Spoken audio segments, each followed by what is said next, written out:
Hi friends, అందరికీ నమస్కారం. రైలుకి ఘోర అగ్ని ప్రమాదం. 150 మందికి పైగా ప్రాణాలకు ప్రమాదం. అసలు ఏం జరిగిందన్న విషయం పూర్తిగా తెలుసుకునే ముందు వీడియోనైతే పూర్తిగా చూడండి. అప్పుడే మీకు పూర్తిగా అర్థమవుతుంది. అదే విధంగా చాలా మంది సబ్స్క్రైబ్ చేసుకోకుండా వీడియోని చూస్తున్నారు. దయచేసి సబ్స్క్రైబ్ చేసుకోండి. సబ్స్క్రైబ్ చేసుకోవడం వల్ల నేను చేసే ప్రతి వీడియో అప్డేట్ మీకు ముందుగానే నోటిఫికేషన్ రూపంలో అయితే వస్తుంది. అదే విధంగా లైక్ చేయడం మర్చిపోతున్నారు. దయచేసి లైక్ చేయండి. అసలు రోజు రోజుకి భార్యల పైన కోపంతో భర్తలు ఏవేవో దారుణాలు చేస్తూ ఉంటారు. అయితే కొంతమంది అయితే కోపాన్ని అణుచుకోవడానికి యోగా చేస్తూ ఉంటే, మరికొందరు అయితే వస్తువులను తన్నుతూ ఉంటారు. మరికొందరు మనసులోనే సతమతమవుతూ ఉంటారు. ఇప్పటి వరకు ఇలాంటివన్నీ కూడా నిజ జీవితంలోని సినిమాల్లో కూడా చాలానే చూసాం.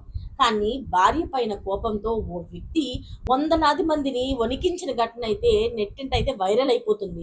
ముఖ్యంగా భార్య విడాకులు ఇచ్చిందన్న బాధ, కోపాన్ని తట్టుకోలేక తను ఎక్కిన రైలుకి నిప్పు పెట్టేశాడు. అయితే ఓ బాటిల్లోని పెట్రోల్ తెచ్చుకొని మరి ఒక్కసారిగా నడుస్తున్న రైలులోని దాన్ని పోసేశాడు. ఆపై అగ్గిపుల్ల కూడా గీసి మంట పెట్టేశాడు. హఠాత్తుగా జరిగిన ఈ సంఘటన ప్రయాణికులంతా కూడా భయపడిపోగా అతడు మాత్రం సినిమా చూసినట్లుగా చూస్తూ ఉండిపోయాడు. దక్షిణ కొరియా రాజధాని సియోల్లోని ఈ ఘటన అయితే చోటు చేసుకుంది. మే 31వ తేదీన జరిగిన ఈ ఘటన అయితే దేశవ్యాప్తంగా అయితే కలకలం సృష్టించింది. ముఖ్యంగా 67 ఏళ్ల ఓన్కు ఇటీవలే తన భార్య నుంచి విడాకులు మంజూరయ్యాయి. అయితే అతడు మాత్రం తట్టుకోలేకపోయాడు ఈ విషయాన్ని.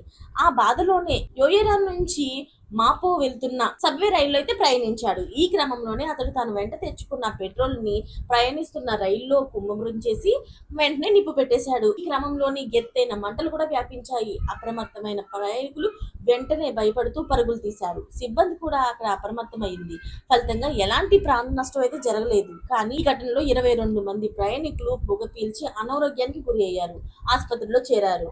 అంతేకాకుండా మరో 129 మంది సంఘటనా స్థలంలోనే వైద్య చికిత్సలు చేయించుకుంటూ ఉన్నారు.